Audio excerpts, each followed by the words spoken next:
ফিরহাদ হাকিম অত্যন্ত দ্রুত এবং সন্দেহজনক চরিত্র। তৃণমূলের প্রায় সব নেতা আগা পাঁচতলা দুর্নীতিগ্রস্ত।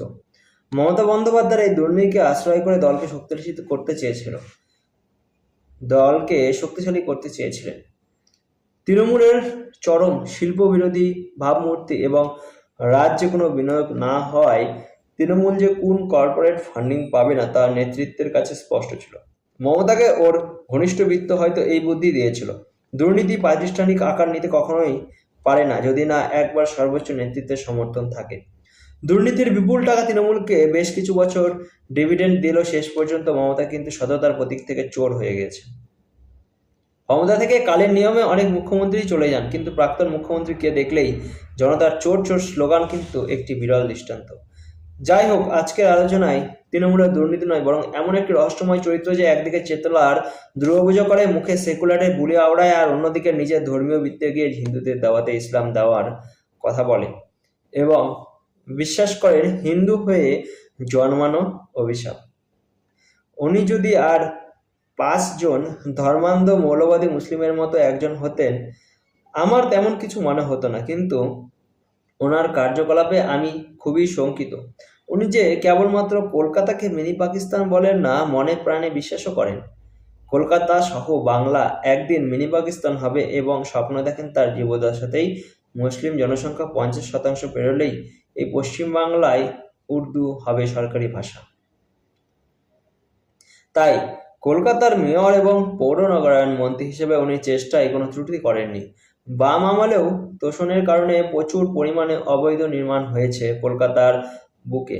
মা ফ্লাইওভার থেকে একটু পার্ক সার্কাসের দিকে তাকালেই তা বোঝা যায়। কিন্তু ফিরহাদ হাকিম কলকাতার মেয়র হিসেবে যা করেছেন তা এক কথায় চরম দেশদ্রোহিতার শামিল। কারণ কলকাতার আশেপাশে জলাশয় ভরাট করে গুলশান কলোনির মতো একাধিক অবৈধ কলোনির নির্মাণ শুধু করেননি, অবৈধ অনুপ্রবেশকারীদের ওখানে বসিয়ে জলের লাইন, বিদ্যুৎ দিয়ে এমন কলোনি তৈরি করেছেন যে একজন সাধারণ নাগরিক দিনের বেলায় পর্যন্ত ওখানে যেতে ভয় পায়। কলকাতার মেয়র হলে কি পরিমাণে অর্থ উপার্জন অবৈধভাবে করা যায় তার অনুমান শোভনের বৈশাখীকে দেখলে আর ওর সোনা গয়না শাড়ি দেখলেই করা যায়। ফিরহাদ যদি শোভনের মতো কেবলমাত্র ব্যক্তিগত স্তরে অর্থ উপার্জন করতো, তাহলেও সেটা তৃণমূলের নেতা হিসেবে খুব একটা অস্বাভাবিক হতো না। কিন্তু উনি অর্থ উপার্জনের পাশাপাশি যেভাবে ওনার সম্প্রদায়ের লোকজনের জন্য অবৈধ নির্মাণ সহ সকল ফুটপাত দখলের ছুট দিয়েছিলেন, তা কিন্তু সামগ্রিকভাবে কলকাতা শহরের ভারসাম্য নষ্ট করে দিয়েছে। তিলজলার ঘটনা চোখে আঙ্গুল দিয়ে দেখিয়ে দিল, আপনি যদি বিশেষ সম্প্রদায়ের লোক হন তাহলে রাস্তার ওপরেই পৌরসভার কোনো প্ল্যান ছাড়াই 5 তলা পেল্লাই বাড়ি তৈরি করতে পারেন, দুটো বাড়ির মধ্যে সংযোগকারী ব্রিজ বলতে পারেন। আপনার কোনো ফায়ার সেফটি ছাড়াই ঘিঞ্জি জনবহুল এলাকায় বাড়ির মধ্যে গোডাউন করে বিপজ্জনক কারখানা চালাতে পারেন। এটা যে কোনো বিক্ষিপ্ত ঘটনা নয়, সেটা আমজনতা জানে। এই রকম নির্মাণ ও কারখানা কলকাতার বুকে হাজার হাজার আছে ফিরহাদ হাকিমের কৃপায়।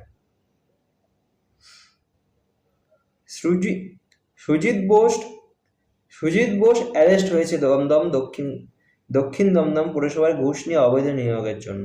পশ্চিমবঙ্গ জুড়ে সকল পৌরসভায় একই ঘটনা ঘটেছে, আর এর পিছনে যে পৌর নগরায়ণ মন্ত্রীর ভূমিকা আছে তা বুঝতে গেলে কোন গবেষণার প্রয়োজন হয় না।